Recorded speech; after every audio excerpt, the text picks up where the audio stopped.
So way over there, that is the actual city of Ramstein, I believe. There is the air base that we flew into.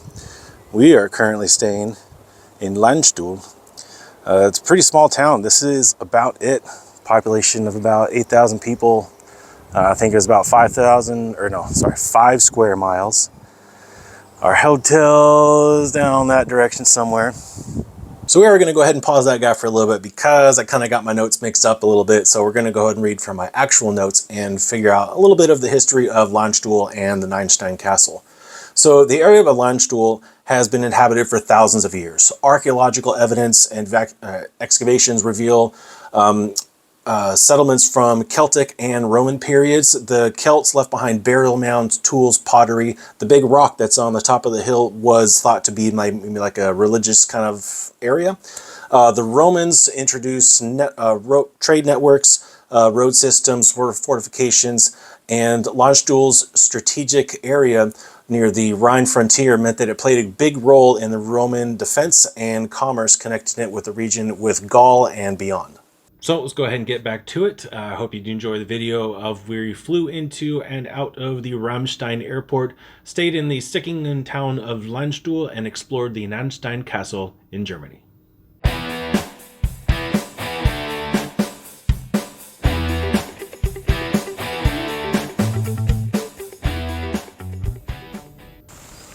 After the fall of the Roman Empire, the Frankish tribes settled in the region. During the 8th to the 10th century, the system of feudal governance began to emerge. Landstuhl's name, derived from the German words for land and seat, likely indicate its function as a seat of authority or justice. These early medieval centuries laid the groundwork for the formation of the town, with small farming communities forming on the protection of local lords. The construction of Nanstein Castle around 1152 marked a significant turning point. It was part of Emperor Friedrich Barbarossa's campaign to solidify control over the fragmented territories of the Holy Roman Empire. The castle was strategically placed to oversee vital imperial roads, to control trade and military movement through the area. Built from local sandstone, the original fortress was likely a Romanesque keep with defensive walls, towers, and a central courtyard. Oh, so we can go inside.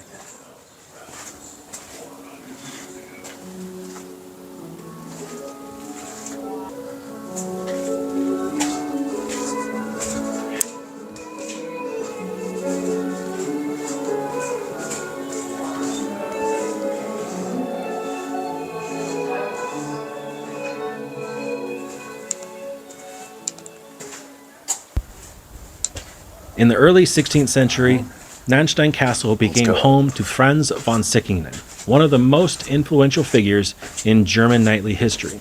Sickingen was a member of the Reichsritterschaft, or Imperial Knights, a class of nobles who held direct allegiance to the emperor. Unlike the greater princes, they had no vast territories, but they fiercely defended their autonomy. Sickingen was a brilliant military leader and an early supporter of Martin Luther and the church reform.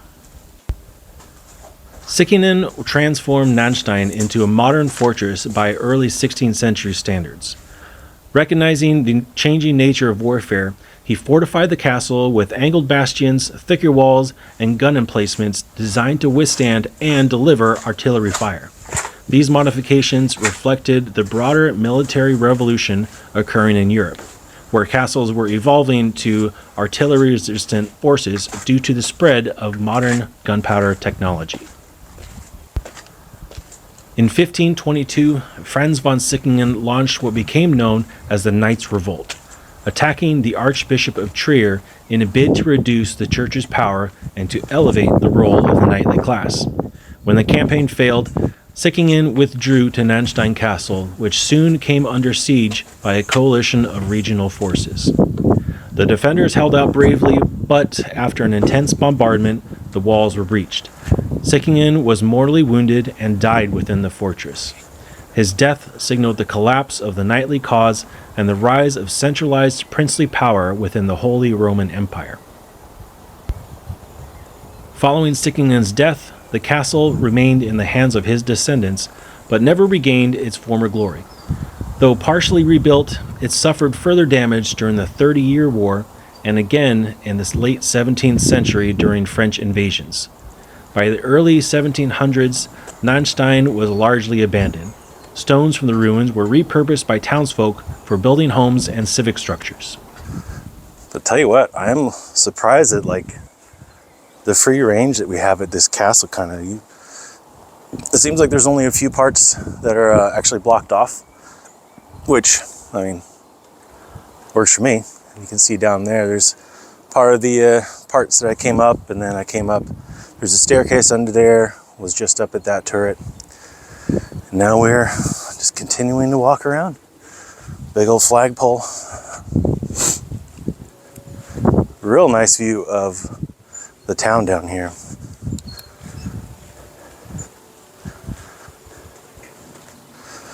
One of the things that I just cannot get over of these small European towns is how quiet they are.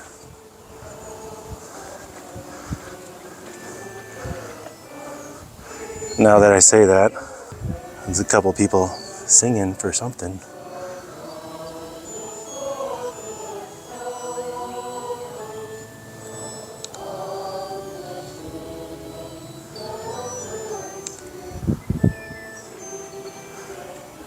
I hear an accordion. Sounds like they're singing in German. Other than that, yeah, it just amazes me how quiet the town is. Like, the loudest things that I've heard were the church bells, some like crows, and one loud obnoxious American who was riding around on his very loud Harley blaring AC/DC. Typical Americans. Other than that, this place is pretty cool.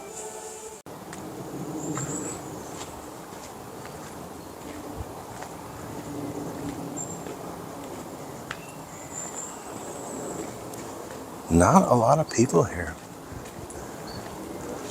Of course, it is pretty early in the morning. It opened at 10. I think I got in around 10:30. This thing is like built out of, I'm assuming, an already standing rock. Can't imagine that they brought that in here, hauled it all the way up this hill.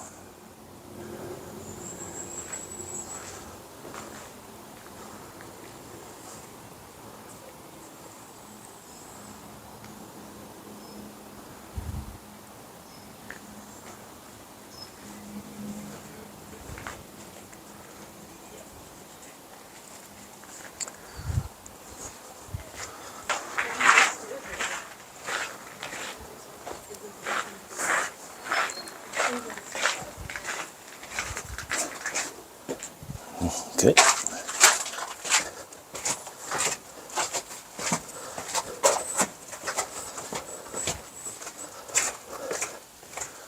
Ooh.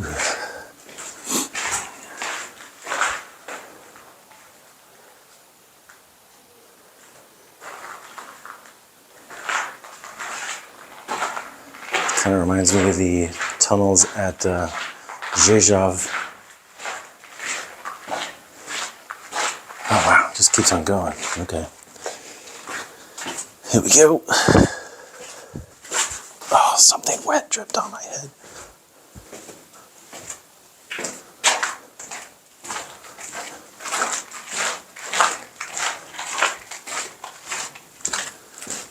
Whoa, low ceiling.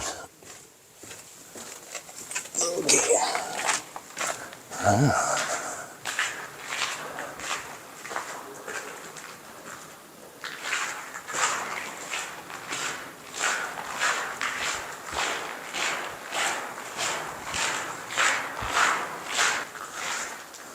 Oh, so cannons.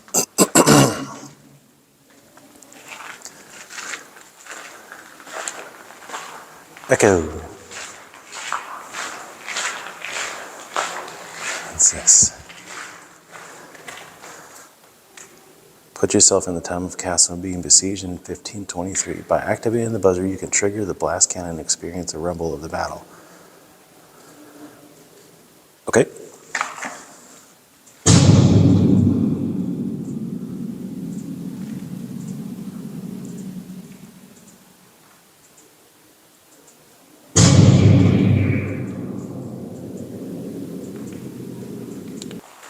I know. Oh, that's a little bit better.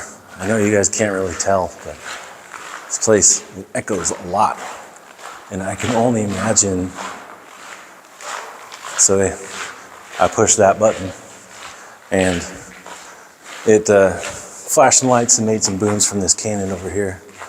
But man, I could only imagine that thing actually going off and echoing in this. It's not even a very big chamber. So like all the cannons being hit with cannonballs. Knights running around, swords and armor and all that cool stuff. Must have been something. All right, let's go back here. Despite the castle's decline, Landstuhl continued to grow. It developed as a market town and agricultural hub. In the 19th century, the ruins of Landstein Castle captured the imagination of the Romantic movement. Writers and painters were drawn to its weathered walls and dramatic setting. Preservation efforts began, and the town saw a revival of interest in its medieval past. Oh, these are column heads, so the columns would go on top of here for the pillars and stuff. The 20th century brought major changes. After World War II, Landstuhl became the home to the Landstuhl Regional Medical Center, serving as the largest American military hospital outside the United States.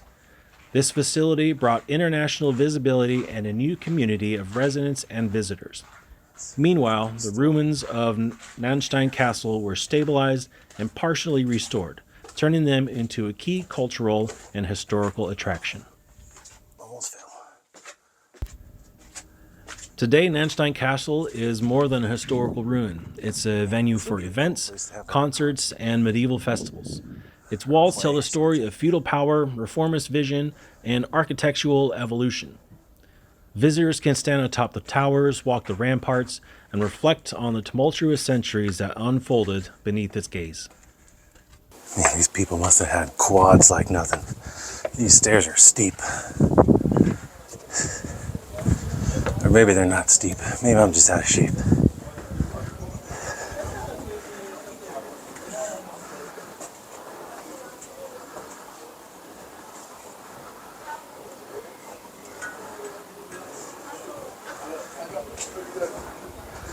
A bit of a party going on.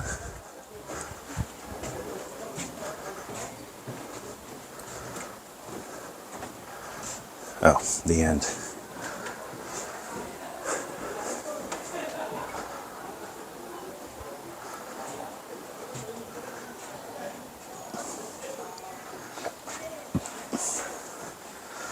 So I was reading earlier, I mentioned that the Celts were here before.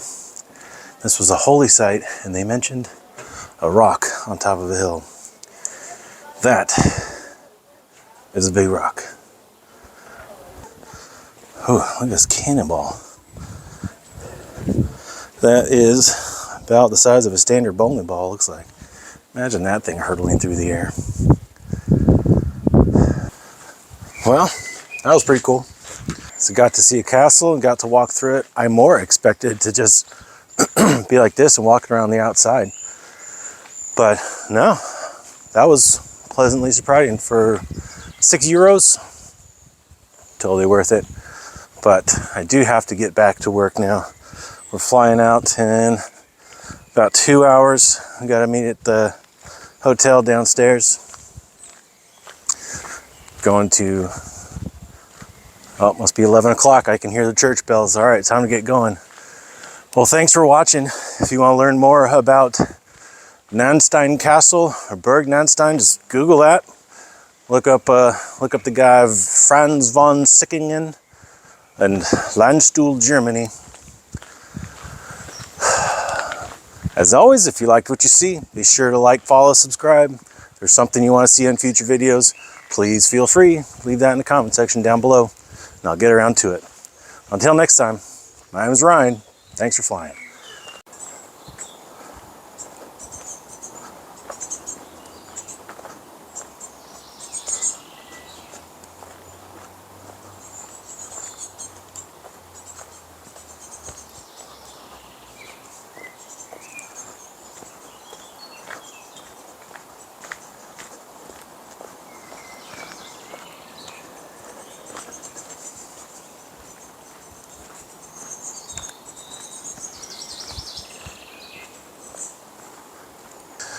It's about 11 o'clock. City's waking up.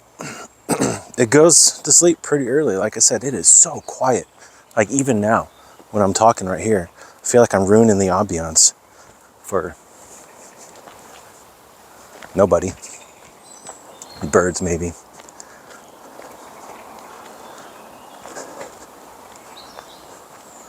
Nice little town.